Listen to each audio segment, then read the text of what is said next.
Well, greetings and a warm welcome to Press TV Top 5, coming to you live from Tehran. I'm Behruz Najafi. Thank you for joining us.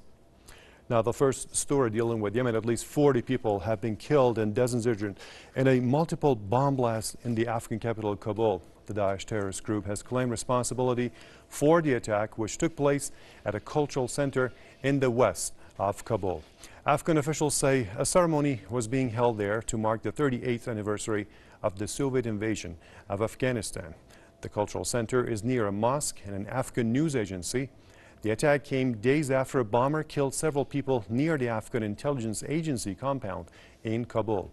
Daesh has claimed that attack as well. Well, joining me now live is William Spring, human rights activist.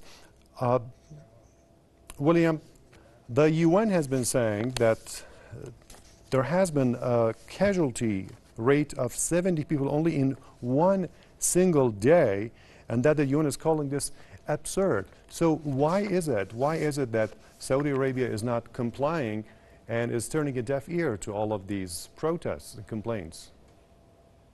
There's just a series of double standards in the Western media, in particular, over Yemen.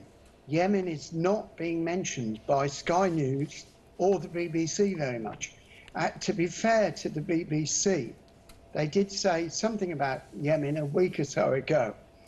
I haven't been able to find the item on the website, but there's a terrible lack of objectivity in reporting by the BBC and Sky, both of whom chose yesterday to concentrate on one story involving the evacuation of some children from one district of Damascus, which was very laudable. However, this is a whole country, Yemen, now under threat of genocide by the British and the Saudis and the Israelis and the Americans under Trump. Now, to President Trump, I make a personal appeal as a pro-lifer who believes in the sanctity of human life from conception until natural death.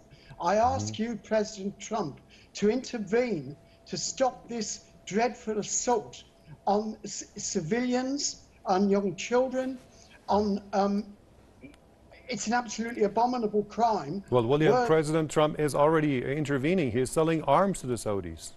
Exactly. And this has got to reverse. It's my view that if Russia and America can cooperate in any limited way, for example, over Syria, they could make a much greater cooperation to stop this illegal, unlawful blockade on Yemen. As for Mrs. May, we feel very disappointed about her. The £38.5 million she wants to give to the European Union could be usefully given to Yemen lawfully, whereas the other donation is unlawful. The BBC lady who was reporting the other day said there is plenty of food in the shops in Sana'a, but nobody's got the money to buy it.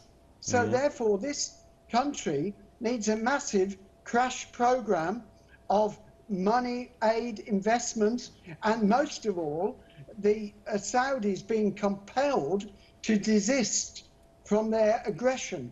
And this is, as I said before, genocide against the Yemeni people. One or two people in Aden may be exempt, but the majority of the Yemeni people are now being crucified on the British aerospace anvil of fire. This is a disgrace. I can't think of words adequate. And William, Theresa May also kind of solved the problem. She said, well, it's our job to sell weapons, you don't use them. That's what she said. I know. This is a dreadful situation. The entire industry of Great Britain has collapsed compared to what I remember as a young child, as you like, or a young man.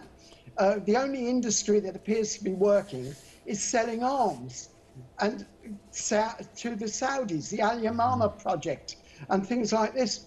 And this is really crazy. You cannot have a country whose only values are killing children. And that is what the British government is doing. The British government is a co-belligerent in this war. And they should stop. Yeah, terrible situation indeed. Thank you for your thoughts. William Spring, human rights activist, joining me live from London.